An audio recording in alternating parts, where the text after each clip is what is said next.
Cool. Yeah. Welcome back to another episode of the. Okay, I'm gonna start again because you're like, what? Like, see what happens, folks. See what happens. This is what an international podcast looks like. Anyways, welcome back to another episode of the High Creativity Podcast. You're now tuned in, locked into the one and only J, Uncle Juju St. Paul. And who do I have with me in the building? Ish, and that's all you get from me at this moment. As per usual. Now we're joined by two absolutely amazing guests today. We've got just an astounding graphic artist, and we've got an amazing beat producer who's worked on a crazy project, which we're going to dive into for guys in just a moment. But as per usual, I'm going to do my usual share screen business, and we're going to plug, and give you guys your usual announcements. So once this wants to come up, here we go. So as per usual, just make sure you guys check out the IAmHipHopmagazine.com for all of the latest hip hop news and articles. We cover a wide variety of subjects, and also you can check out even our latest interviews with even people like Crisis McCall, or maybe check out our previous IAmHipHop podcast, which we recorded and we placed on the with Global Faction, should we say. We're always good at keeping you updated with new music releases, articles, and the ins and outs of what's going on in hip-hop culture, as well as poetry, education, radio show, and just so much more. Or maybe you want to copy yourself the latest issue of IAmHipHop magazine, issue number 6, designed all by myself, not all of the articles, of course, just designed by it. Look how pretty that looks. Look at Raja Kumari just looking like an absolute star on it. So we're shipping to the UK for £2.50, and for a £2 delivery charge added on top, or you can copy yourself a digital copy. Just jump onto the IAmHipHop magazine Instagram page. All of the links will be found there. Or maybe you want to copy yourself some IAmHipHop merchandise. You can copy yourself some t-shirts, some hoodies, maybe some crop tops. We got all types of different sayings. Man, we flexing out here. So if you want to help us, then go over and copy yourself something now. And we do ship internationally as well. It's all done by Printful, so it is all done by a direct-to-garment basis. The Metro Fest, you guys know I've been promoting this hard because I am DJing at the Flavor of the Month tent on the 8th of August over here in London. I believe early bird tickets are still available. If not, just copy yourself a ticket anyways. This is going to be one of our first official outings where we can get close together. We've been locked up for far too long. We've got great people coming like Fat Joe, Blackstreet, Eve, Maya, Bobby V, John B, Tony Touch, Fat Man Scoop. Even in a comedy shack, we've got legends like Richard Blackwood, Cat, Slim, Kane Brown, Dizzle. Then, we got Tony Touch dropping down. We got Skinny Man coming through. We got hip hop karaoke, DJ 279. What more can you ask for a Sunday out after this last? Well, I've lost count, guys. I've lost count. All I know is it's been longer than 12 months. If you want to check out our IAmHipHop podcast, which is this was also going to be on, go to IAmHipHop, all one word, Space Magazine. Catch up on our previous episodes, or even catch up on some of the latest episodes of the podcast. But maybe you don't want to see our faces. I know, for whatever reason why that may be. Hate is hate. I don't care. But you might just want to go listen to us because we're good drive time music. Go and clean in your house around there kind of music. But it's really a podcast, so there's no music except for the intro. But you know the vibe I'm getting on. So you can go check us out on anchor.fm/high creativity. Listen to us on Spotify. We're on Google as well, and also few platforms. Or maybe that's all far too much for you. So then you might want to go to my link tree, linktr.ee/high creativity. We're going to make that into a jingle soon. Trust me. So you can go check all of the links there, what I mentioned for the Metro Fest, the website. Check out That Is Not the Noun, which is Ish's amazing project and what he does for the father community. With that one, Partners is all there. The No Name Podcast. I've made it all so simple for you, and all of my social links and email included if you just want to hit us up. Now we're done with that. Let's bring it back to our guests. Welcome, gentlemen. Welcome. Thank you for joining us. First, we try to tell them a little bit different here. We got the big homie, Marcus Vision, illustrator, just all around dope. He's a co-author of a comic novel called The Tuskegee Heirs. Tell people about the Tuskegee Heirs a little bit. So Tuskegee Heirs is a futuristic sci-fi action adventure comic. Me and my business partner, Greg Burnham, came up with a concept based on a conversation. It's set 80 years from now, and it follows 5 young black pilots that are being trained by a descendant of the Tuskegee Airmen. The cool thing and the weird thing is, in this future, manned air flight is illegal. So only drones and computerized aircraft are allowed. So they're training during this time because their actual mentor, Colonel Mars, thinks that something ominous is happening. The government is going to do something He's gotten some intel over the years. He turns out, to be right. And these large robot machines are actually set free to attack, cities all around the world. No one knows why, but the Tuskegee heirs, the kids, actually are the last line of defense for humanity.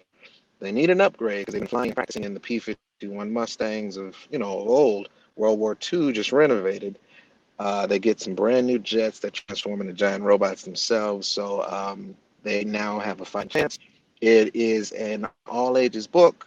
They go all over the world and discover lesser known historical, elements and things like that. But it's an action adventure comic, it's sci-fi. It's heavily inspired by anime. I'm a huge anime buff, but me and Greg tried to come up with something that everyone can approach, a whole family can read together. We didn't dumb it down. There's things in there like the Olmec heads, or the kids are going to Easter Island, and we of course touch on the history. We don't slow the book down, so you're learning, but you don't know you're learning. It's a very passive way to do it, but animation is the goal, man. So we've been doing the comic for a couple of years now, but I'm looking forward to that streaming on Netflix or whatever, whatever platform I pick it up. But that's what's been going on for the past handful of years. That's dope. And then we wanted to do something a little bit different here because of the main guest that we have on today. Marcus, can you kind of give us an early look at what you got so far, or is it just a blank? I don't know if I can. I don't know if it's gonna work like that. It's not. I thought we established this at the beginning ish. Yeah. Okay, I'm recording what's happening. Yeah. People a little taste of what they may see because of this special guest. Yeah. Right now. The way we're gonna do is I'm recording what's happening, so that way when it goes down, y'all gonna be able to play this and y'all see it as it's happening. So yes, it's gonna get edited in, I believe. Yes, it will. So ladies and gentlemen, so once again, this gives you a reason to move over from the audio to go over to the YouTube, even if you need this for the whole thing. We're gonna make you watch it all. I'm joking. I will chapter out, but at the end of it, we're gonna do a fast sketch of what the amazing Marcus the Visual has done. And no, 100%, bro. Shout out to that idea, man. That's layers on layers and layers of greatness, man, for real. And it has everything that I like: big robots, black people, and end of the world. You're saving it. Yeah. What more do you need? That's sold. Yeah. And this special guest that we have on, I truly privileged that he's joining us because that project that came in that changed my life, the Yasin Gay project. I still listen to that today. It's just a timeless piece because there's certain albums or what you listen to that you can just listen forever. And I'm truly honored, and we're truly humbled and honored to have this brother on. Amerigo Gazaway, beat maker, DJ. This brother does everything. How you doing, brother? What's going on? I'm good. Thanks for having me, y'all. So, how's it been being locked down in Croatia? Because not originally, but you lived in Tennessee and then you moved to Croatia. So how's lockdown been in Croatia?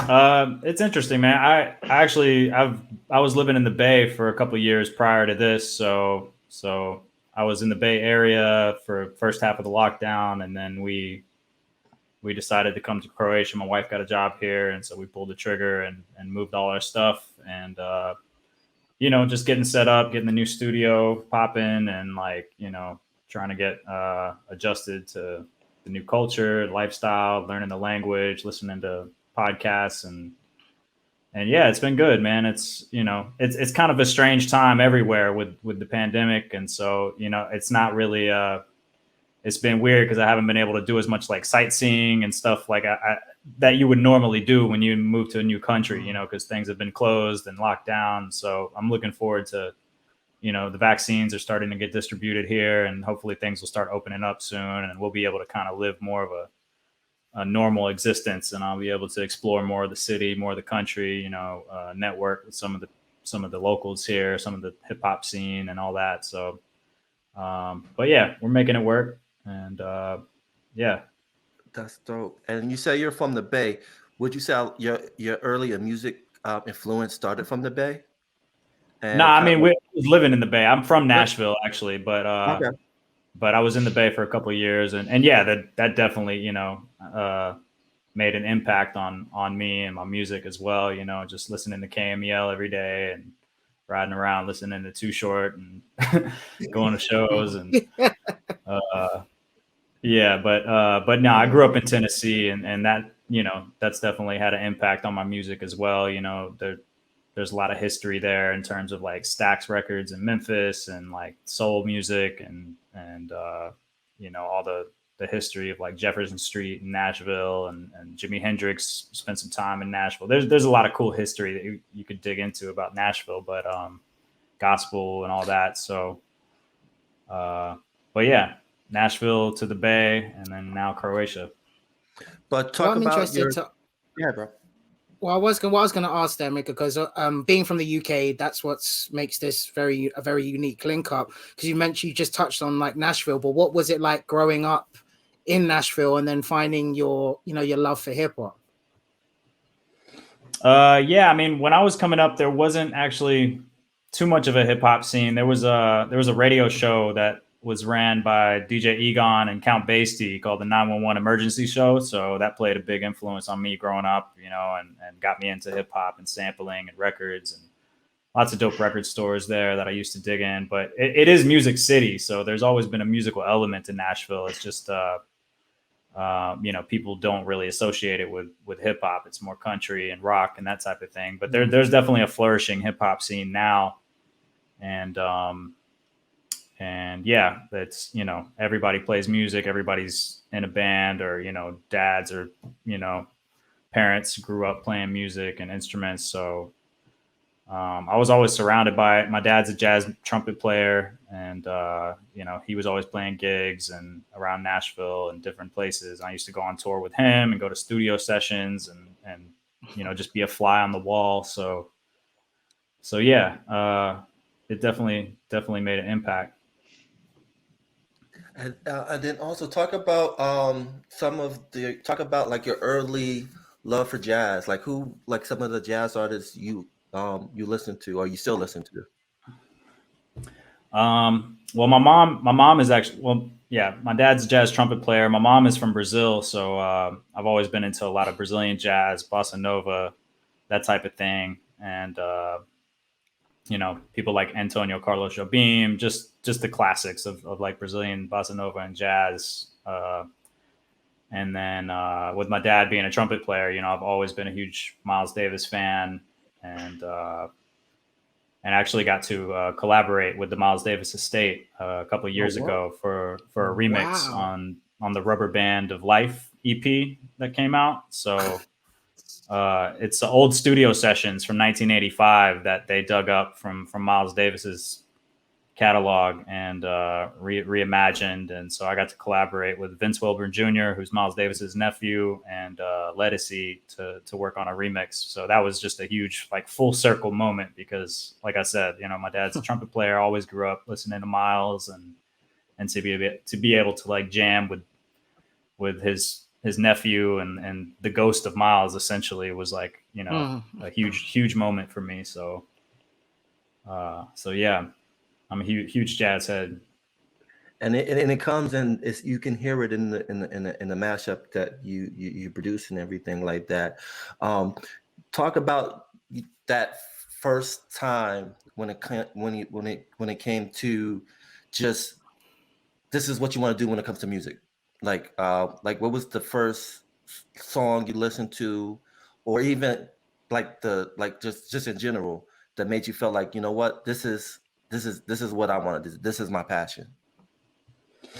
I don't know if I can remember the first time, because it's always been there. You know, it's like I said, it's my family has always been surrounded by music, and it's always just kind of been a part of my life. But you know, when I was super young, I used to, you know, it started with just listening to records, and then I got like a hold of I started working at a computer shop over the summer one year, and I got into like DAW software like Acid Pro and Fruity Loops and things like that. And started making beats, and then you know, I got a record player, and it grew from there. And I used to try to like I had this game on PlayStation 1, MTV Music Generator, that I used to try to like recreate my favorite beats with, and things like that.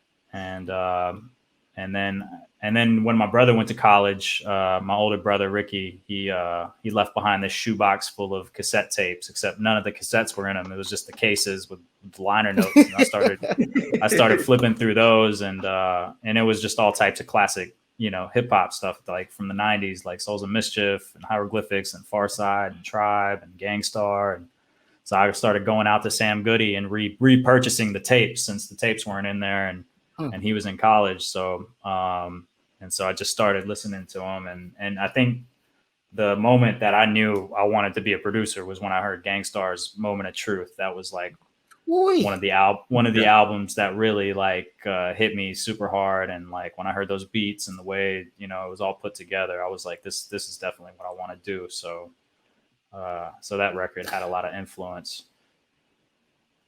I'm sure. Yeah, because even Gangstar for me definitely moved me. Still to this day, I can go back, and even Guru's Jazzmatazz, which is one of my favorite collections of Guru's work, completely, with just how he really taps into the original soul of jazz and then brings it completely full circle into life, and the amount of people he featured on it.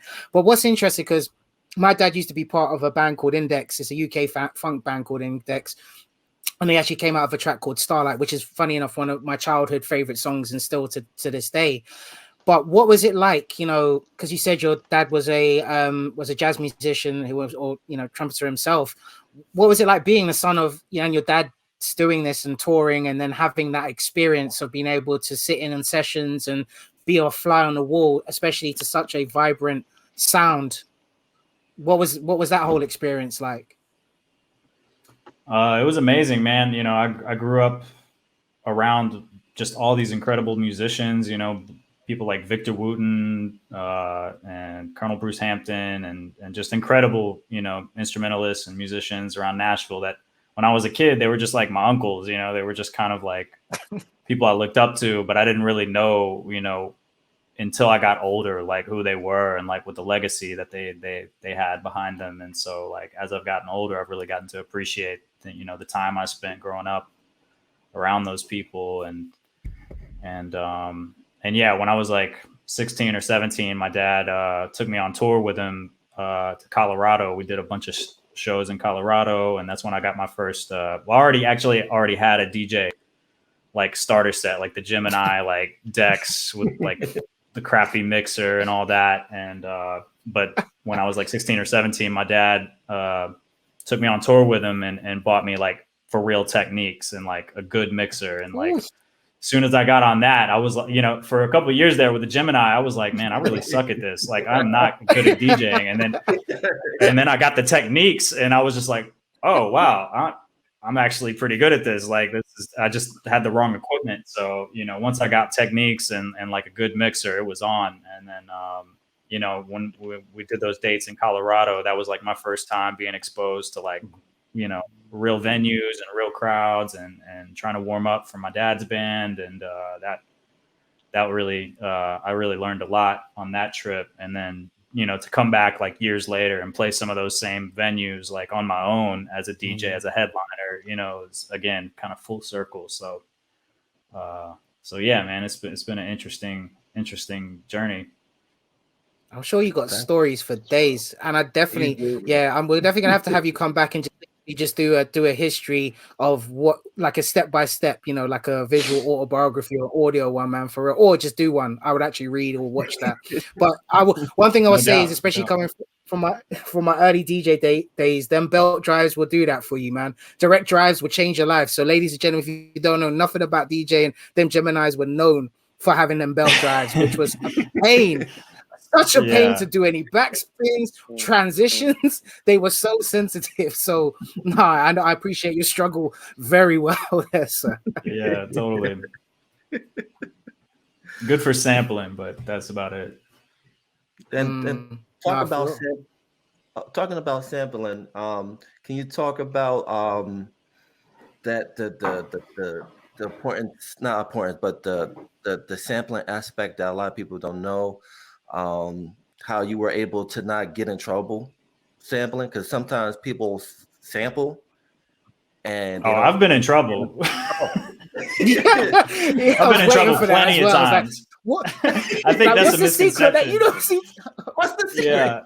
People email me all the time, like, how do you not get in trouble? I'm like, dog, I've been in trouble like multiple times. Trouble. It's not. Talk about it. Talk about it. No, I mean, no, it's an ongoing thing, and it's something I've had to deal with throughout my career, and probably will continue to deal with. But a lot of my projects have been shut down. My Bizarre Tribe project, the one you see here hanging in the back, Far Side, and Tribe Called Quest, that got shut down in 2012 by Sony.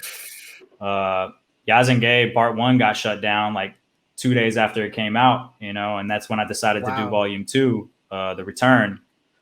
But then after I did Volume 2, here's the interesting part is that, Volume 1 got shut down, but then when I did Volume 2 and put that out, shortly after that, Apple reached out to me and they were like, hey, we want to use this in an iPad commercial. And so I was able to actually work out a deal with Apple and Universal Records and the Marvin Gaye estate and Mos Def, and we were able to actually get the samples cleared and get that one track cleared for the commercial. So, it's just a lesson in terms of like just put it out there and keep doing it. And I don't really have all the answers when it comes to copyright or sampling, but I'm really just trying to get a conversation started. I think sampling is an art form, and that's kind of what I try to prove and show with these projects. And hopefully things like that, can help show people that, there is a way to like, sample things and do it respectfully to the artists, and everybody can get paid. And like, we have the technology now to do that. And there's no reason why like a project like Gazaway can't exist on streaming platforms and all the streams get split between like all the different artists. And so, I've done lectures and talks at different universities and throughout the years at Google headquarters and USC and my alma mater, MTSU, and different places like that about it. And it's something that I'll continue to probably have to deal with. But I do believe that sampling, it's the foundation of hip hop. None of this stuff would exist. We wouldn't even be here right now if it weren't for sampling, talking about this. So, it's something I'm passionate about, and definitely want to keep the conversation going and keep the torch lit. So. Facts. And when it comes to sampling, I don't know if you agree with me. I see you as a historian, because what you're doing is you're taking classics, you're mashing them together, and then you're getting people interested about those artists that you never knew. You feel where I'm coming from? Yeah, totally. That's the idea, and it's not about like, capitalizing on it or trying to make money off it. It's more about sharing the music with people and introducing people to these artists that I appreciate and love so much, and getting them interested in their catalogs. That's why I try to include a lot of like interviews and sound bites and snippets in my projects to kind of get people interested in their lives and their stories, and go back and dig through their catalogs. And I think it works. I think if we could look at the numbers, you would see that, people who listen to my projects go back and stream the original songs, and it only leads to more revenue for these catalogs that have been sitting around just collecting dust. So, but I think all DJs, in a sense, are historians and musicologists, and I think the people need to kind of reframe their perspective on that. But one thing I will say from just what you said is I'd like to put that blanket over so you can do that in the politically correct way. All you DJs ain't historians. I'm saying this for a fact. You press play and you get paid. No, for people actually dig into the crates, that's one thing I would definitely say. So that's going to lead me to this next part is what process you go through in a sense of saying, you know what, I want to put, for instance, do the Gazaway collaboration, or like you just said with the Tribe Called Quest. How do you go and make those correlations to be like, you know what, I think this is going to be dope with this, and this is going to give the sound that I'm looking for? Well, I mean, with every project, I really, it starts with trying to pick two artists that I think would go well together, and then really trying to create a story to kind of make it feel like they were really jamming together in the studio and collaborating. So I don't just pick anybody, and it always, I always try to put a lot of thought into it and pick people that complement each other musically. And maybe it's a lyric or something with every project that's different. Like for instance, with Yaz and Gay, there was this song Modern Marvel that Most did on the New Danger album, where he said, one of the lyrics, he said, if Marvin was alive, what would I say to him? And so the whole Yaz and Gay project was kind of a response to that. And so yeah, a lot of the times I like to make them have a conversation with each other. So I'll try to have them complete each other's sentences or thoughts on the record, and try to find parallels between their lyrics or their stories or their background. And, I do a lot of research. I usually try to read like the autobiographies or biographies of the artists that I'm sampling when I'm working on the project. And after a while, those dots, sometimes it starts with like just one thing like that. And then I'll start to see more similarities as I'm doing more research and kind of digging through the samples. I'll start to find more bits and pieces that kind of fit together and make sense. And so it's just different. It's different with every project, but there's always kind of a seed that gets planted like that. And then it just grows from there. Can you talk about, because I think one of the least appreciated project, I think is also one of my favorite, is the mashup with Nina Simone and Lauryn Hill that, rarely get talked about, but I enjoy because their stories kind of sync together in a way. But can you kind of talk about that process of doing that mashup? Yeah, that one, I think that one came out in 2018. Now it's been out for a couple years. But yeah, that project came from, I was doing a conference or a lecture at the EMP Pop Conference in Seattle. And it was hosted by my good friend and Professor Zandria Robinson.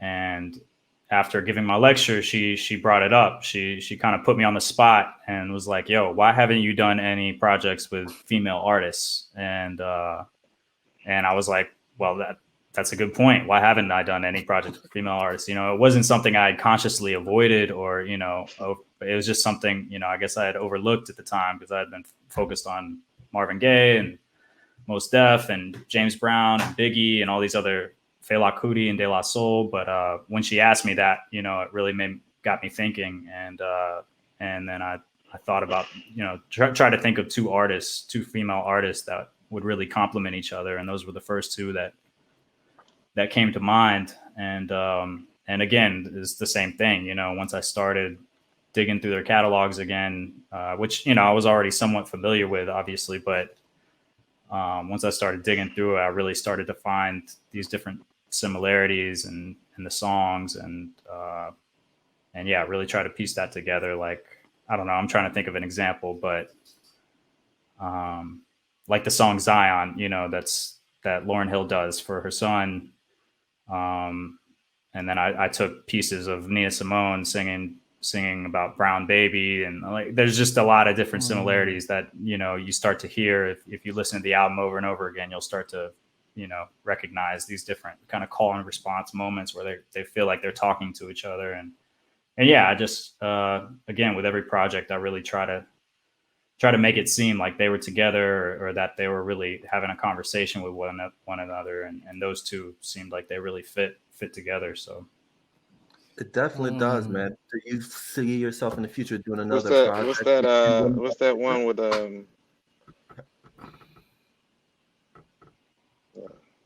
Which one? Marcus, what's up? You had a question? Oh no, I was saying the one with Eric Sermon and Marvin. Music is the soul of a man. Oh, just like music. Yeah. Just like music. That's one of my favorite tracks. Yeah. Yeah. That's the jam. Yeah. For real. I've been listening to all 90s videos while I work, man, and it's just the nostalgia, of course, is beautiful, but like certain songs, man, that song has not diminished, and it's that the way it was mixed, the way it was, composed, and all of that. Like you're saying, it was like they were talking to, or as if they, like he did it as it was made to be done that way. And that is artistry, man. I don't care what nobody says. That song still hits. Every time it comes Yeah, on, and a it's remix. And like a remix as well. music. Oh wait, and was Yeah, it when it's Fire as like, well? Fire, like because he did the other one as well, Fire with him and Marvin as well, which is amazing. yeah, In fact, maybe that's actually a good segue. Thanks for that, yeah, Marcus, because that's yeah, made me peek a question. It's like, what Amigo, what do you yeah. think is the importance of making music timeless in a sense, because it's not an easy thing, I suppose. I mean, when you look through, especially from your musical background, you have a firmer understanding of the struggles of where it started from to get music that we love and enjoy to get to a point where we're even here to get to the sampling generation and the mix up mashup of where we are kind of now. But and I'm not there's no way, I believe music has its own place in its own time, but I think there's just such a unique gem in making something that you want someone in 10 years to be like, yo, that still knocks, that still touches me in the same way. Or if you play it to your kids and they like hear it for the first time and they're just like, what is this? So I'm not because you crate dig, and beyond crate dig you actually are like an artist where you're taking things from the past, present, or kind of presentish, I suppose we could say from it, or generations, and then you intertwine this into this beautiful collaboration of music.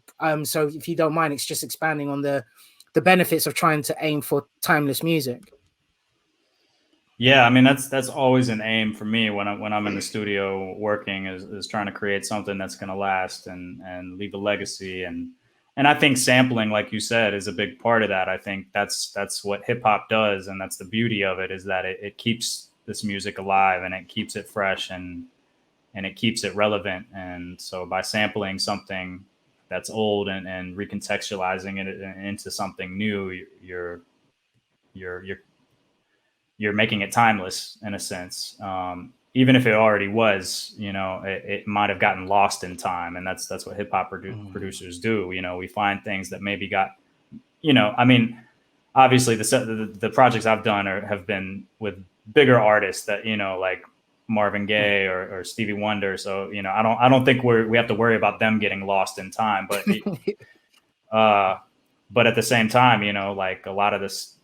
Samples that hip hop producers use, like DJ Shadow, or stuff like that, the RJD2, or just a more obscure stuff that might have gotten lost or slept on. Like that's really what sparked my love of hip hop was hearing samples and trying to figure out where that came from, and then hearing it again and hearing the original song and digging at the record store, hearing it on Shazam or on the radio, and yeah, I think it's really important, and that's why I'm such an advocate of sampling and repurposing music, and trying to do it in a way that's beneficial to everybody. Because of course, I think that artists need to get paid, especially the older artists that created this music, and I'd be more than happy to pay them if there's a way to easily do that. I think right now it's kind of still a Wild West situation, and it's still a very fuzzy kind of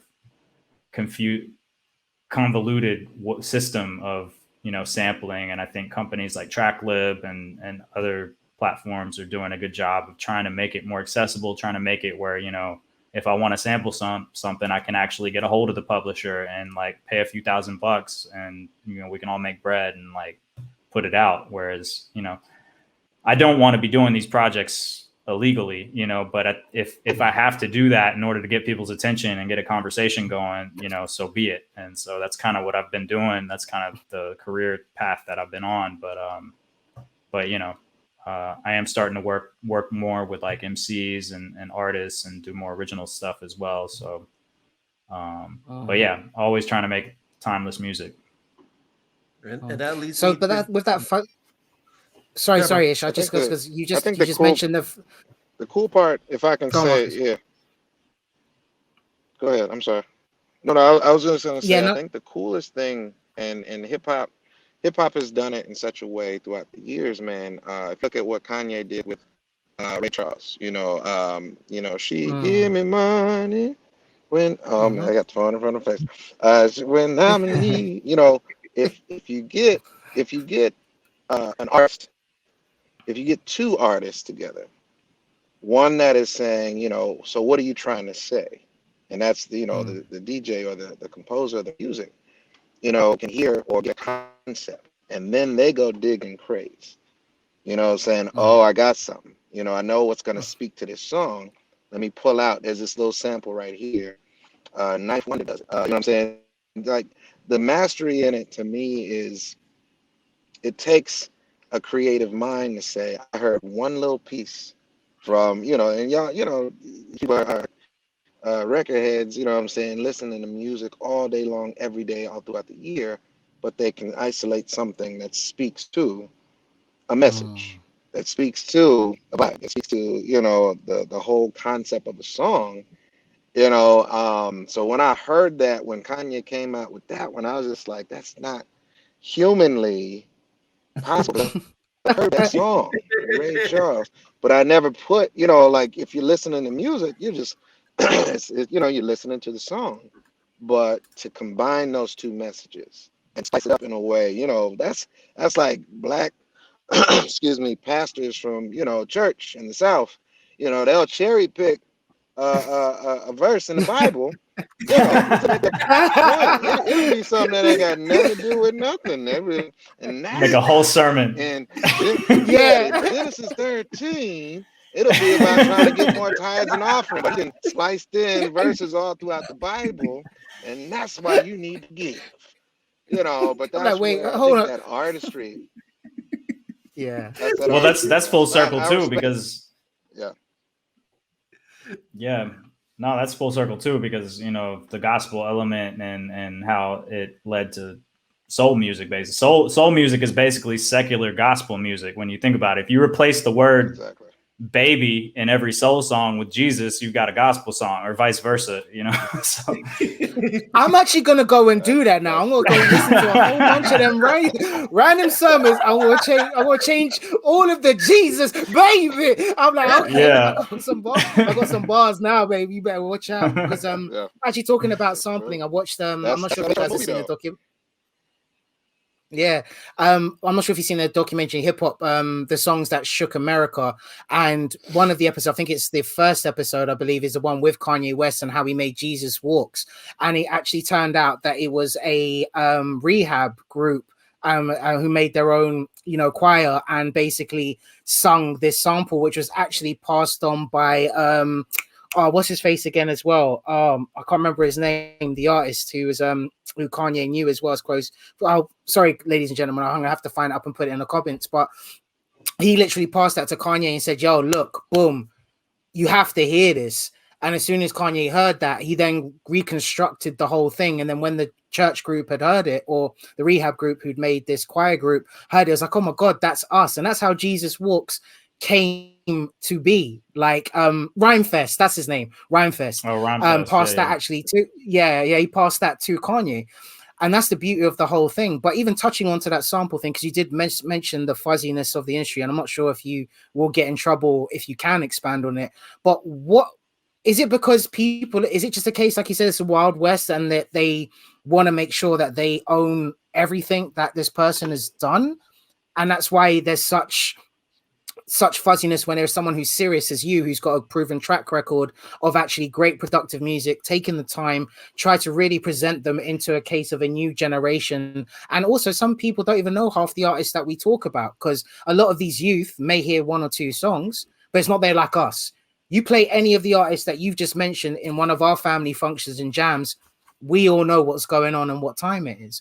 But I've always find that kind of a bit interesting. How is it that fuzzy for someone to take something and, recycle it into, well, I won't say recycling it, but restructure it into something a little bit more flamboyant and modern? Yeah, I mean, I don't know. I think part of it is the fact that the industry has changed, and records don't sell as much anymore, so people are more greedy, and like people are trying to get every last dollar. And so when they see somebody like me sampling something, they're like, he's making money and we need to stop it, which, I give all my projects away for free. A lot of my projects do get bootlegged to vinyl, as you can see back here, but I'm not pressing these up. Some company elsewhere is pressing them up. I don't have anything to do with that. And a lot of times I've found in my experience, like, a lot of the artists are cool with it. You know, I've gotten shout outs from a lot of the artists I sample, and I've gotten to tour with like the Far Side and collaborate with them. And like a lot of the times the artists are cool with it, but the labels aren't. Or, you know, there's also these companies that there's actual, what do you call them? Like sample sharks or something. They're like companies that basically go around buying up catalogs so that they can then turn around and sue people like us in the hip hop community that are sampling them. And that's a whole business model for people. And so a lot of the times it's something like that. You know, it's either like a label or like a company that's just buying up catalogs and then trying to, you know, come after people for sampling it. And but you know, a lot of the times the artists are actually, you know, cool with it, or they think it's dope and they want to be a part of it, or, you know, they want to invite me to go on the road with them and stuff like that. So I don't know, it's a weird predicament to be in, especially, you know, with my career and like the amount of like success I've had and like with these projects. It's kind of hit or miss. You know, some projects get shut down and then some projects lead to like an Apple commercial or collaboration with Miles Davis. And so it really just, it's kind of a gamble, and, you know, it's a risk that you have to take as a hip hop producer, I guess. But I am, you know, in the process of like learning how to play more instruments and trying to create more original music. But what I've been doing is also a great study, and like I've learned so much about music from doing these projects, and that's been invaluable too, because like as a producer I've been able to study like the way Stevie Wonder puts his songs together, and like I've been able to get Marvin Gaye's multi-tracks and see really what's going on and solo and isolate them and hear like the different instruments, and like being able to do that has taught me so much about music. So, you know, I definitely want to continue doing projects like this, because it's almost like a master class for me. I'm putting myself through music school, you know. And it is it's a master class to the listeners too, because you get a new perspective of hearing your favorite artists come together. So it goes hand in hand. But can you talk about the flexibility of being an independent artist? Because you are an independent artist. You're not signed to a label. So can you kind of talk about that a little bit? Because you were talking about, because of that, you were able to do a collaboration with Apple and then the other things too. So can you kind of talk about that a little bit? Yeah, I mean, you know, I've been independent pretty much the whole time. You know, my first record, I got signed to Cold Busted in 2010, put out a instrumental project with them. But other than that, I've kind of been a solo act, and you know, I went to school at MTSU for digital media, so I learned a lot about, you know, editing and production and marketing and graphics and logos. So I do all of that myself, my website, everything I handle myself. And I give all my projects away for free, mostly, you know, except for like my original stuff and beat tapes and that type of thing. But all the mashup projects I give away for free in exchange for emails. And so I've been collecting emails ever since I started this back in like 2010, 2011. So I've amassed quite a big email list, and I'm really just kind of playing the long game when it comes to that, you know, and building a fan base. And that's kind of, I think, you know, I always tell people, that's when they're asking me for advice about being an indie artist, I always tell people to get an email list, because you never know how long these social media platforms are going to be around, and everything always changing. 1 minute it's Facebook, 1 minute it's Instagram, and you know, things come and go. You know, like I've got 17,000 followers on SoundCloud, but SoundCloud is dead now. Like there's nobody on there. I post a track and it's like 2 listens, you know what I mean? Like then I go on Instagram, post the same track, and it's like blowing up, you know? So it's just,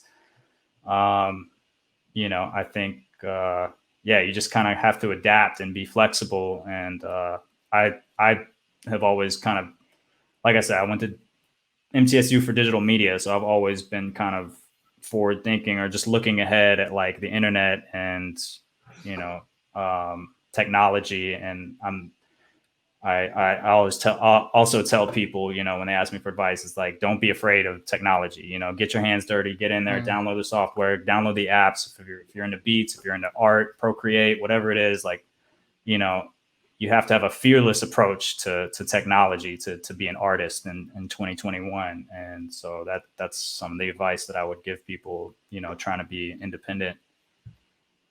That explains a lot actually as well, because that's the reason why when we've got a bunch of almost, we say oldies, maybe is the best way to put it. Maybe I'm in that category. Not myself personally, but you know, people like, oh yeah, I just avoid that side of media and whatnot. I'm old school and I like to stick with my guns. But then on the flip side, they complain that the music narrative is being guided this way because the youth are picking it up pretty much instantaneously. Kids are literally given phones and iPads to deal with rather than actually full parenting skills. So already they're meshing with how the whole thing works. Hence why, you know, dances on TikTok become viral and become uber popular, and that's how it kind of carries trends. So even saying that yourself, because like you mentioned, you did study, you know, the digital side of things. Where do you see things going, and where would you like to see things going in a sense of digitally pushing forward in the environment that we're in at this moment in time? Yeah, I mean, like I said earlier, I think, you know, we have a lot of the tools and technology available to us right now. It's just a matter of using it the right way. So like, you know, the internet is such a revolutionary concept, and you know, me being born in 85, like I remember what it was like to not have it, and so we have people that are, you know, my age and older, like we have that unique perspective of having, you know, one foot in the past and one foot in the present and the future. And but you know, especially like I said with sampling, I think, you know, we have the technology now to make hip hop a viable art form that, you know, why isn't De La Soul's 3 Feet High and Rising on Spotify? You know what I mean? Like there's classic albums that are banned basically from society that people, you know, you can't even listen to. And like, and we have to figure out a way to make this work. And I'm hoping that in the future, you know, the copyright laws will be reassessed and reevaluated, and sampling will be treated more like the way they treat cover songs. You know what I mean? Like to get a license to cover a song is super easy and it doesn't cost that much and anybody can do it. But then the second you change one note or add one new lyric or like recontextualize it to actually make it something new and different and kind of original, it becomes a different thing. It's not a cover anymore. It's a sample. And then you're in trouble. And then you're a criminal. You know what I mean? And so I think, you know, we need to figure out a system where sampling can be treated more like cover songs are treated. I think that's one approach. And yeah, I'm hoping that in the future, you know, it'll be easier to put out these types of projects. And I'm hoping that, you know, people like me are kind of helping to pave the way for that and get these labels and A&Rs and companies to recognize it, you know, as something that's valuable. I mean, like I said, this music is just sitting around and getting less and less relevant every year, unless we do something about it, unless the DJs pick it up and start playing it again or recontextualizing it or remixing it. And the other thing is like technology now, like we live in a remix society, you know, we live in a remix culture. Like everybody has iPhones. We got remix apps. Yeah. Like you said, everybody's like remixing stuff on TikTok. Like it's not going away. So we need to figure out a way to deal with it because like, this is the future. This is the way of the world. Like every art form builds upon itself and kind of, everything is a mashup now, basically, you know, when you look online, when you look through your feed, you know, like, and so I think that's where the future is headed and that's where it is now. And now the industry just needs to catch up, you know? I totally agree with that. But I think with the industry, I think they're afraid because they're all about the old business model of music. Just keep everybody's stuff, charge higher prices. Now in this digital age, everything is direct to consumer. So now, again, you were ahead of your time. You were like, hey, just go to my Bandcamp. There you go. Pay like $2, $3. There you go. So what people are doing now, you were already doing. Yeah. I mean, you know, I've definitely followed in the footsteps of others, and and we'll continue to do so. But yeah, I think that's where the future is. That's where the future lies for music in general. Yeah, so because I currently working with Loudbase, we did actually have an active Mixlr internet radio station because he's the guy that I'm working with, Victor. Shout out to Loudbase and Victor and what the great work he's doing. So he's African based in Nigeria, and he does his own break dancing and freestyle sessions and a whole heap of crazy stuff out there. And his whole purpose was, because of the whole lockdown situation, was that he wanted to do something because he couldn't get live performances at the time.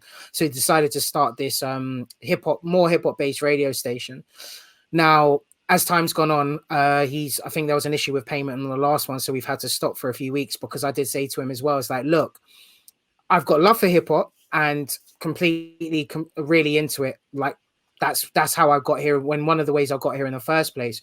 But what I started to do is, like, every set that I would do, I'd finish on a classic, like a literal classic. So that could be anything from Marvin to Curtis to, I mean, the list goes on, to old school funk and disco, just to show that this is the connection and something new. And I did suggest to him, is like, look, in the case of us going forward, because he wants me to manage it, is we need to just cover music. So that's R&B, soul, funk, whatever. We need to just be able to really, whilst we have a platform like this that isn't going to pull our stuff down, is that we not just myself, but other people can play that variety of music to educate people, because that's effectively what he's trying to do. And even taking a step back now, when I really think about, even people that, because I'm 35, well, I was born in 85 like you, so I'm one foot in, 1 foot out. I'm speaking to artists who I'm supporting now who are in their 20s, and you mention certain names and they don't even know who you're talking about. Say things like an artist like Onyx. Oh, who's Onyx? Like, what? Hold on. But you listening to everything that comes up till now, and you're telling me you don't even, but then it makes sense, because once again, it's almost like the continuous pace of the way the internet is at the moment. It's always throwing new stuff at you, and you're not ever being able to sit back and kind of relax into yourself. Because I look at myself 10 years down the line, we can turn around and be like, oh yeah, J. Cole's album was a classic from what's been dropped recently, and you could still listen to that 10 years down the line, or KOD, or any of his works. But a lot of the kids now growing up, I don't really honestly see a lot of these artists having music that they're going to be playing, 10 years down the line. So that's why I have to just really give my soup and flowers to yourself for doing what you're doing, and especially for free.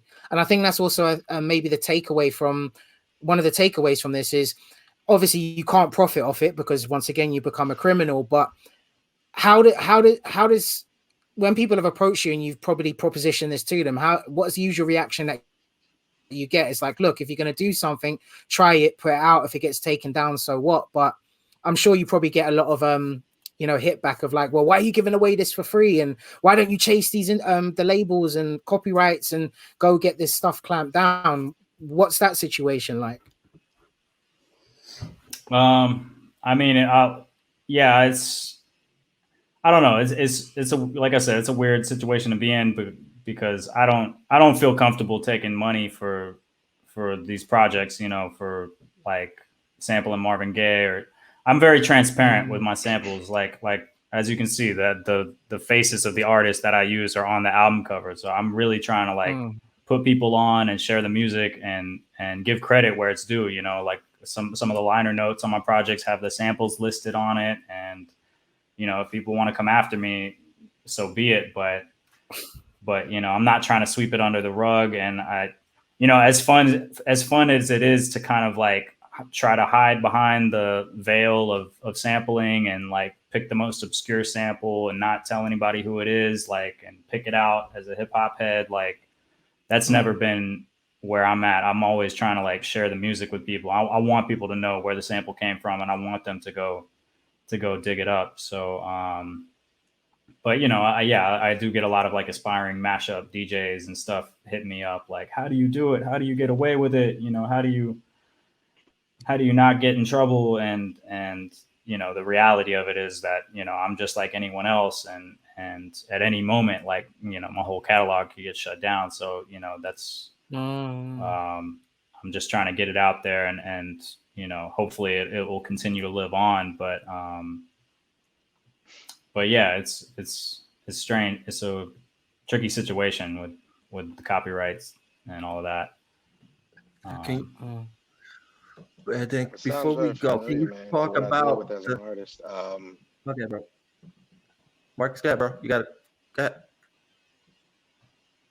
Marcus. Oh no, I was just Go ahead. saying that's as an illustrator, man. I do fan art, and the fan art like that I feature is, you know, I do Marvel, DC superheroes, or you know, I did a series about an African avatar, you know, based on the Avatar Last Airbender, and it's the same concept, man. At any point, you know, that's copywritten. Those logos, those you know, if it's you know Superman, I'll draw a young black superhero character that has a Superman crest on his chest. That can be shut down. They can take that off the shop. They can cease and desist that. But Have the you risk had? of just put it. Go ahead. No, no, nothing yet. Nothing yet. But I did talk to a copyright attorney that reached out to me, and she's like, "Oh, she said, listen to me. They know you exist." She said, "If they Mm. haven't come after you yet, that's probably because you know, you're not worth the trouble or something." She said, "But they know you exist." She said, "I used to do that every day, all day." She scours the Wow. internet looking for copyright infringement. And she said, "Oh, they know you exist. They know." And I was like, "For real?" She's like, "Oh yeah, you know, it's not hard to find, you know, all of this stuff." And so I was a little intimidated. But like you said, it's not to hide or to say, you know, because I do suppose the one trick, and I'm curious about that. So with a comic art or any fan art like that, if I go to a Comic Con, it's a bubble of protection. Like it's meant to sell fan art. That's where you go be a fan. And in the industry, Marvel, DC, anybody would be insane to say, no, y'all can't do that no more. Everything that's copywritten can't be sold, because that literally feeds the whole point of those conventions. And everybody makes too much money. The city Yeah. makes money, the copyright owners make money, the artists make money. Fans can sell something they bought from an artist at a con, you know. So they would be insane, but in that bubble only. If I go online and I try to shout out to the world, yo, look at this storm I just did, baby. This my Marvel, Disney can be like, oh, for real, shut that down, shut it down. But it's in that same vein, like you said, it's not about hiding the fact that you're a fan, or you want, you know, you understand it's not yours, but a lot of times it's necessary. Um, Marvel and DC are trying to show art that showcases black and brown characters, but they may do it the wrong way. You know, they're hiring white writers to write a story that is beyond them. They can't possibly understand, or you know, diversity. You know, you're hiring the wrong people to actually showcase this, and then they're getting slapped back saying, "Oh, you don't like it? I guess we'll cancel the book." But fans are like, you know, Storm is an African woman. She's not an African American. She's an African woman. And to this day, it's still, they just kind of touch on the heritage or how regal she's supposed to be, because they don't write it. They don't have that in their value system. And as a fan, I'm like, I'm drawing Storm with afros. I'm drawing her in her, I've literally drawn her in her ancestral Kenyan, you know, outfit. And I've had comments from people from Kenya like, yo, thank you. I didn't know if I was ever going to see Storm this way. And I'm like, I just want to see it. I just want to get out, because that's how I feel she should be represented. She should be represented. So the same thing to what you're saying. It's like, if they're missing the opportunity, the industry is missing the opportunity to showcase something that the fans will definitely bang with.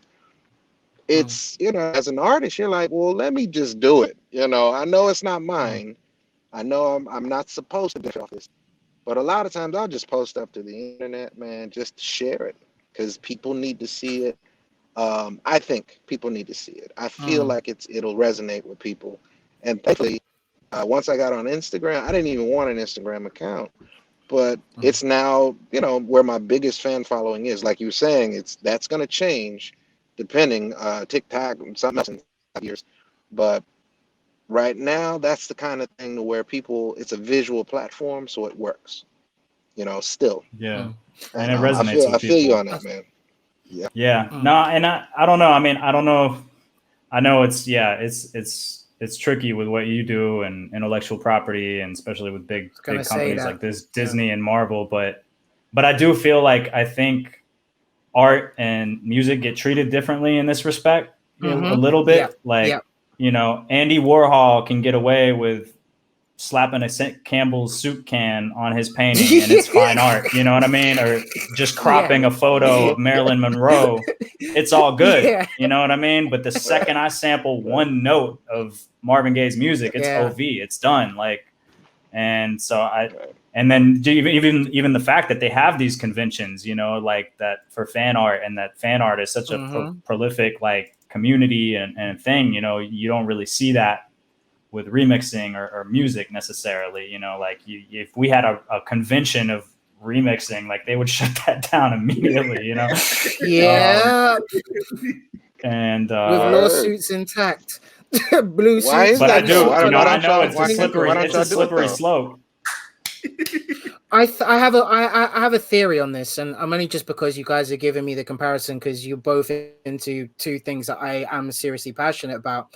I think in the case of the art, especially in the sense of the comic books, comic books have always gone up and down. Disney's always been Disney, but Disney don't get the bulk of their money through the programs or the movies that they sell. They get it through the merchandise. They get it through people turning up at Disney World themselves. So that's where they get their majority of profit. Hence why if you then do a rework of a piece of art and try to sell it, they're coming for you. They're like, no, we didn't give you permission. But if you're just doing this to say, oh, I like Disney and I'm doing my own version, for them, it's like, oh, well, that's pretty, that's cool, because in turn, it's going to feed their current narrative in order to help transfer that person in order to be a transactional sale. And even in the case of conventions, that's how the whole comic and real art community, unless you're an art collector, is being built up, is by people sharing or reworking or recreating and doing their own bits and bobs. And also shout out to Storm, and when she was married to T'Challa, I remember that whole thing, and then they split them up like the typical black families. Not happy about that, guys, but we'll leave that from there. But then we move on to the case of music, the different oh, you wasn't you were happy that they split up. Yeah, okay, well, I did a whole fan fiction of them staying married and having kids. Oh, you did? For real. I designed the kids, I designed the whole look, and people thought it was Marvel. I was like, no, I'm just doing this. Could you imagine that though? This is what should have happened. Yeah, they should have stayed together and had kids, and they would have been a royal black superhero African family. I was like, what the hell is wrong with you? That's dope. And it would half Wakandan, half I would black. read that comic. Yes, same here. Half Wakandan, half mutant. No, leave that at the door right there. But that's also the thing. It enables them in order to and that's also how they find new artists and people who put new stories together, because that's the thing that keeps the narrative going, because the comic community's been always based in supporting each other. I mean, look at even the Star Wars community. Star Wars is supposed to be a B-rated movie. That's exactly what it was. And now it's become this big AAA franchise. But now look at what they've done, Disney have done to mess that up, so much so that the whole community's gone against each other, that George Lucas has had to now step back in and say, no, we're going to have to reset this whole thing. There's a different passion when it kind of comes to that fantasy and art-based stuff. However, when I see what I've seen with music is that music, and no offense to the art side of stuff, but music has always been almost a timeless thing. And it's like, once they've got a hold of it, it's something that, you can go to Japan, you can play any song that's really popular there. I think the best example I have, as much as I don't want to mention it on a hip hop platform, but it's like Britney Spears, for instance, or even go a Kanye West song, for instance. You can go to any country and know every single word of, because you mentioned Gold Digger. So let's go with Gold Digger. They know every word to Gold Digger, every word, but then go try to have a conversation with them and watch how that whole thing breaks down. The problem is that with music, it seems to break the international barriers and the way of logical thinking, because music is naturally what we are. We're built from rhythm. That's what we are. If you want to get to those levels of things, but apparently scientists have found that we do run on frequencies and vibrations.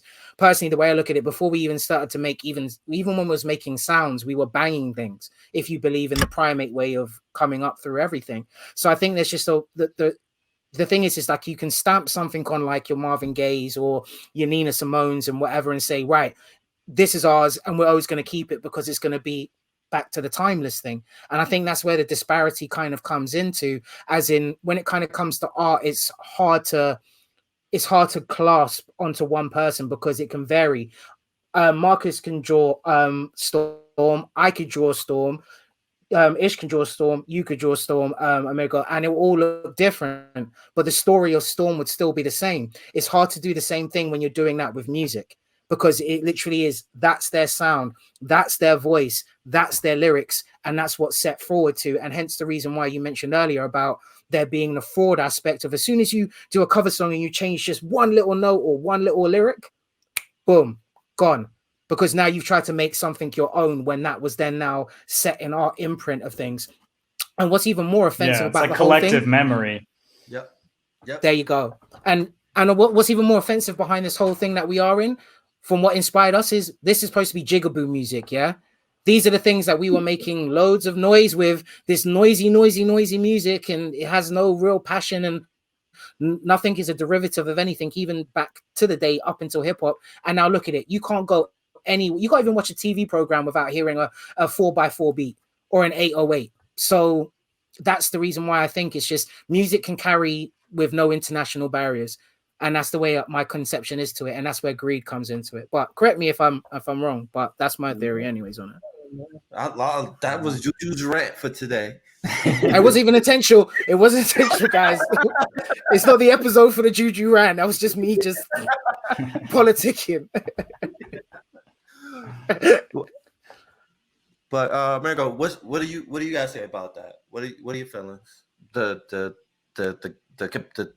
difference between the two when it comes to that? Yeah, I agree with a lot of it. I mean, music it's very sacred to people, and the second you start messing with it, it's, it throws people off, and it can mess up their collective memory of the song or what they grew up listening or what their dad grew up listening to. And that's why I treat my projects with so much respect and really try to do them justice. I don't take it lightly, and I always try to make it timeless, and I don't just throw it out there if I don't think it's good enough, and if I don't think like Marvin would rock with it, you know what I mean? Or Mos Def would rock with it, then I won't put it out. And, I only put out stuff that I think the artist would respect and be proud of, whether they're living or deceased. And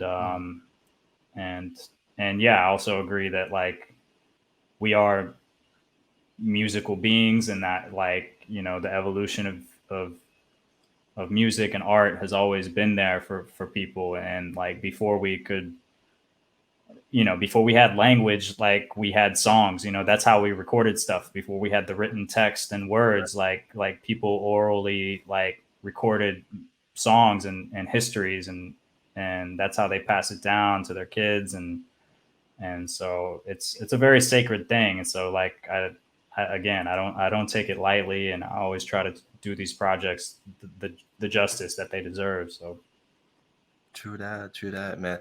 And talking about something that's sacred, Ishmael, I wanna show you if you can do this. I just sent you the draw through, the time lapse of the painting just now. Okay. See if it'll let you pull that up and share your screen. I just did the quick time lapse. It's like 30 seconds, so nothing too long, but I sent you on Messenger real quick. See if it'll let you share that, bro. Okay, no problem. And also, that's my warm up for the day. I got to get back. Right. Well, thanks for that as well. Yo, I really love. I really love the Ninja Turtle series you did, man. I'm a huge. Yeah, I was about to say that. No, lift it up a bit. Oh wow, that's what's up. Yeah, you did that just now. It's crazy. This is talent, ladies and gentlemen. Yeah, while we was talking, man. Real time. Yeah, that's cold, crazy, man. And yeah, your Ninja Turtle, and I saw your mermaid flex just recently as well, bruh. Your kid. I'm working on my own graphic story. That's cold. That's absolutely cold. We're gonna put that up properly at the end, guys. But I am working on my own amazing. fantasy story and concept. So I'm gonna hit you up personally. I'm gonna follow you on my high creativity. I'll DM you. I'm send that to you on your DM. Yeah, I'm gonna need to talk. I need to talk to you, real talk. All If right. you've got a minute to help me with some concept stuff, and I try my best to send some dough your way, but not to take away from you as well, because we obviously talking a large portion of the sampling, the sampling side of things. But what about your current music and the things that you're working on? Because like you said, like when you mentioned earlier about having the Marvin Gaye individual, the individual instruments. For me, that would be amazing to listen to some of my greatest songs ever, the greatest songs ever, and literally listening to each instrument being played. So you've said that's obviously helped you go through your masterclass and advancing you, but what's going on with your personal projects now? What can we expect from your personal catalog going forward? Like, is there any mashups coming, not mashups, but collaborations with people or any artists in particular that you're going to be working with? Yeah, I'm always busy. I got a handful of projects I've been working on, and like I said, I've been trying to work with more real artists, like in a collaborative way lately, and produce more original projects. I did a project a couple of years ago now with Ziamara from the Bay Area. She's a vocalist. We did a project called 1990, which was like an ode to 90s R&B. And it's all original instrumental beats that I created. I played all the instruments. She sang on it.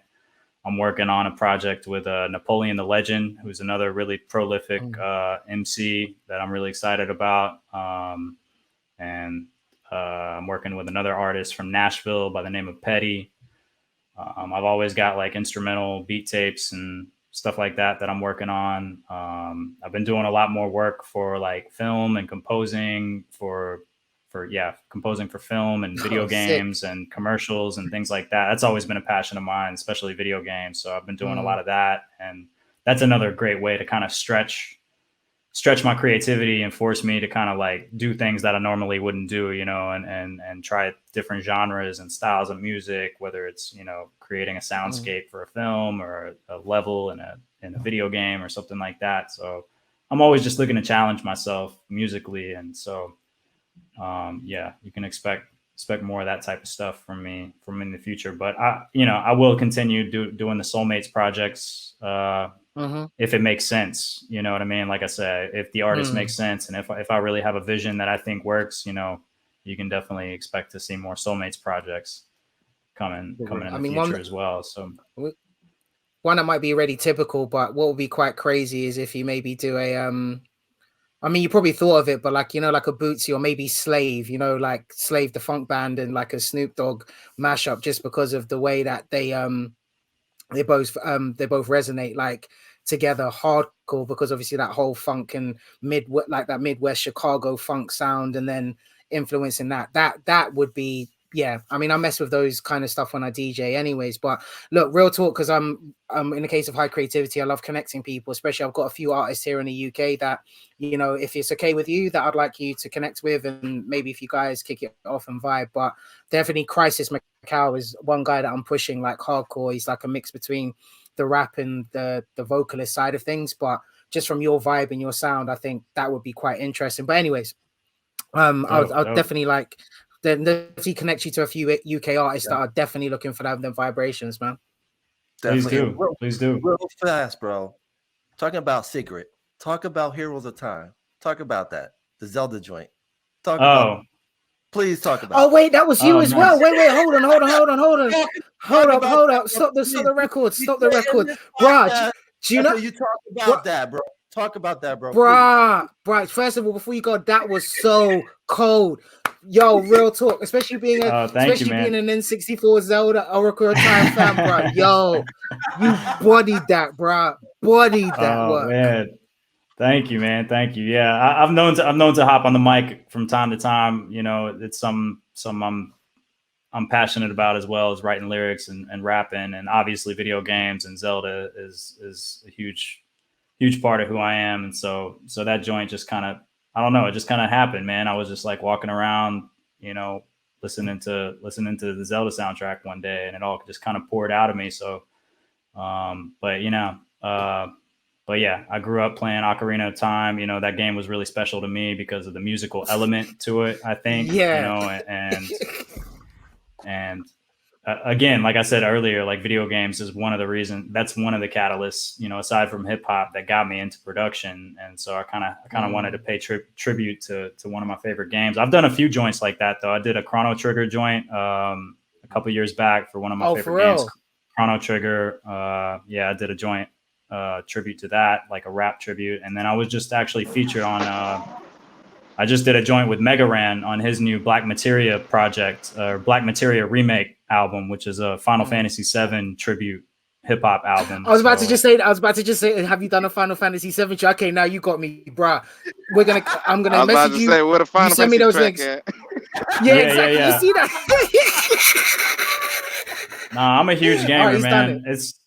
I'm a huge gamer, and yeah, and I love the MC. You know, I only do it from time to time when I feel inspired, but hopefully, you know, I'll continue like chipping away and trying to put out like an album or EP eventually of some of my rap stuff. But every once in a while, you know, something just clicks and I'll just write something and put it out. So that's kind of how that Hero of Time joint came along. But yeah, man, glad to be in good company with some fellow gamers.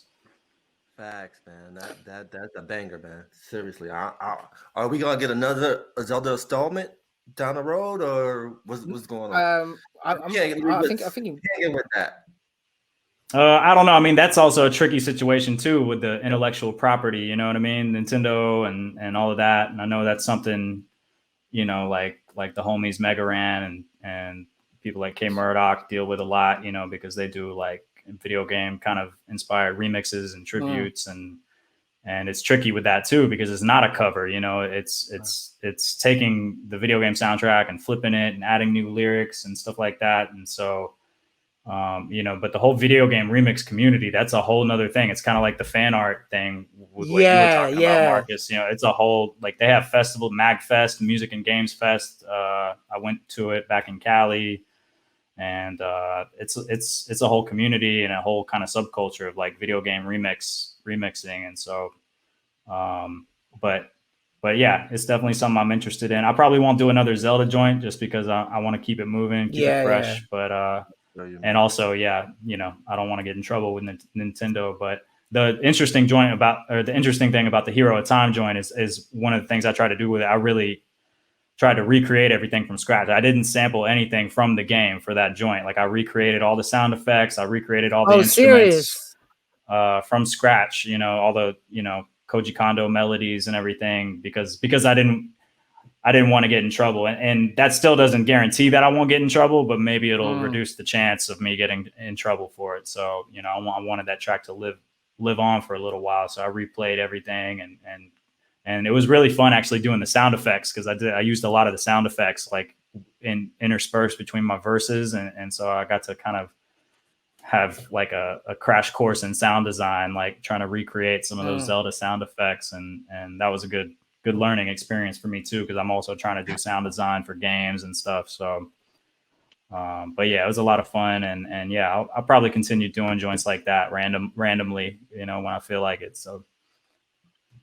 That's dope, man. No, you keep on. No, you push with them gaming soundtracks. No, for real. Because there's one. I was actually trying to. So I wasn't being impolite. I was trying to look through my phone at the same time. There's a game. It was released on PlayStation 2 by Square Enix. It was like begins with an M. It's like Mitsuragi or something on those lines. It was like an action-based game, but the soundtrack was like one of the most memorable soundtracks I've ever heard. And I think that's kind of where the influence of like lo-fi, because I'm massively into lo-fi now at this particular moment in time. I can't get enough with like the sort of chill hop kind of sound and vibes and their producers and that kind of side of things. But no, man, for real, bro. You're a G. Forget it. We're joined by geniuses. I sit here thinking I get told I'm good, but look, yo, I'm in the presence of greatness. I'm gonna humble myself. I'm gonna sit back. I'm gonna zip my teeth.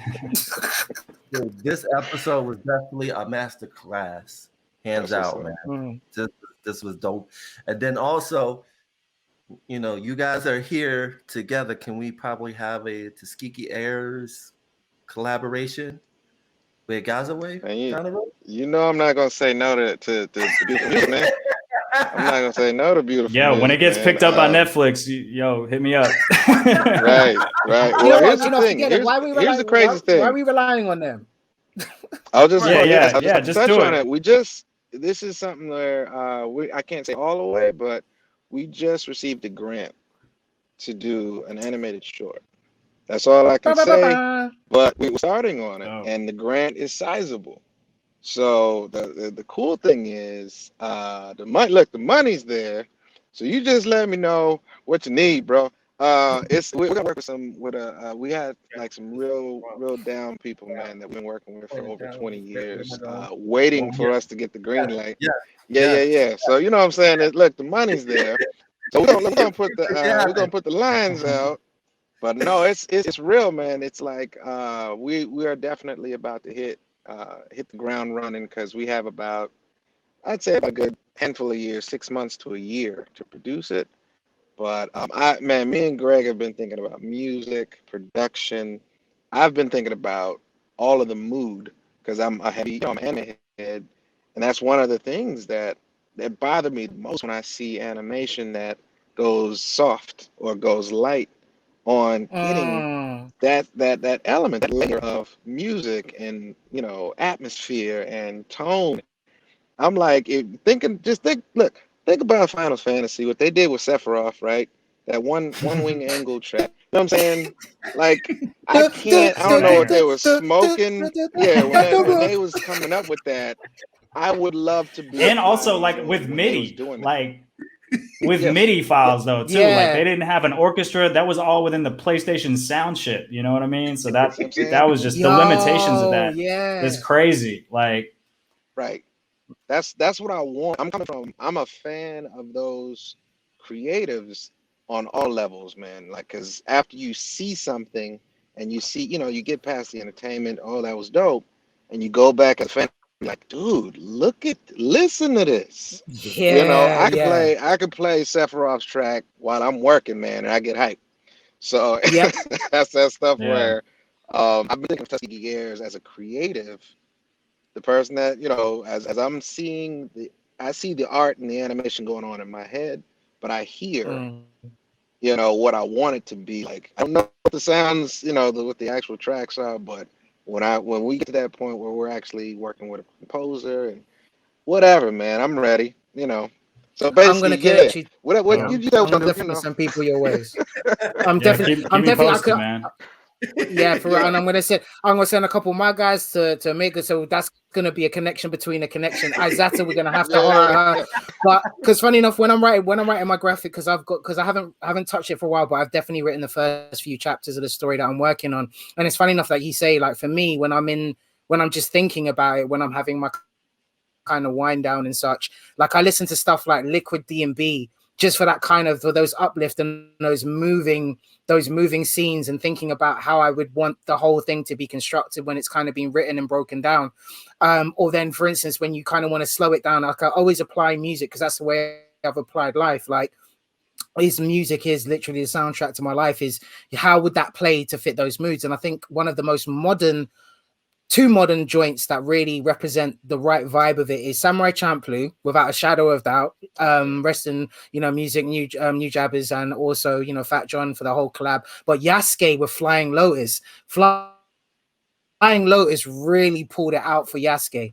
Like, the way that soundtrack matches is absolutely crazy. And also, funny enough, Godfather of Harlem, I know it's not animated, but Swizz Beatz really captured each one of those episodes extremely well with all of the way that he produced and made that. So, yo, man, look, I'm just hyped, man. I mean, like I said, I'm in the presence of history. Something's gonna happen out of this. I know that for a fact. I'm gonna put what I just painted on a shirt, man. I'm gonna wear it just for myself. But if you want one, bro, let me know. I'm gonna send it. I can. I'm working with printable too. I'm fixing my Shopify store now, but yeah, I'm testing the all over print shirts. So I like my images to be large on my shirt. But yeah, man, that's the kind of stuff where I love collabs, man. But it's just speaking to the culture, man. If you're doing something that, the passion is undeniable. Don't ever stop doing what you do, and the way you do it, man, because it's you know what touches the people, because it touches you first. what was that? Quincy Jones was like, if it gives you goosebumps first, there's a good chance it's gonna give somebody else goosebumps while you're creating it. So love what you're doing, man. Huge fan. Respect what you're doing. Respect your grind. Yeah. Likewise. Appreciate it, y'all. Thanks for having me. Yeah. For real. No, thanks for joining us, man. For real. Before you go, guys, just tell people where they can find you. Who goes first? Oh man, you go ahead. You got more links. Yeah, well, my name is Amerigo Gazaway. You can find me. My website is AmerigoMusic.com. I've also got SoulmatesProject.com, which started as the Soulmate series, but it's kind of evolving into a label now that I'm working with other artists. You can find me on all the social media platforms, just Amerigo Gazaway. And yeah, stay tuned. I got a lot of new projects coming out, and happy to be here.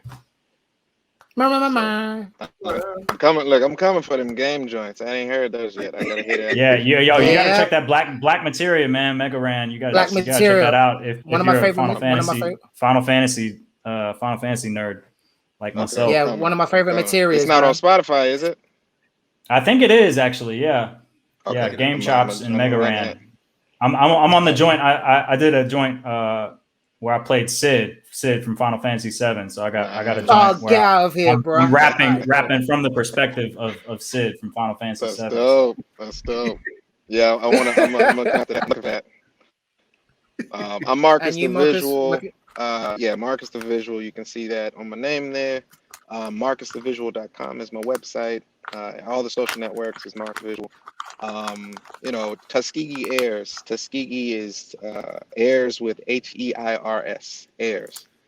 TuskegeeAirs.com is where you can buy the comic. We got graphic novel out now. We have 4 issues available. Working on issue 5, and lots of good stuff coming down, man. When we get something moving, we're not gonna be quiet. We're gonna just drop it on the internet like Beyonce album.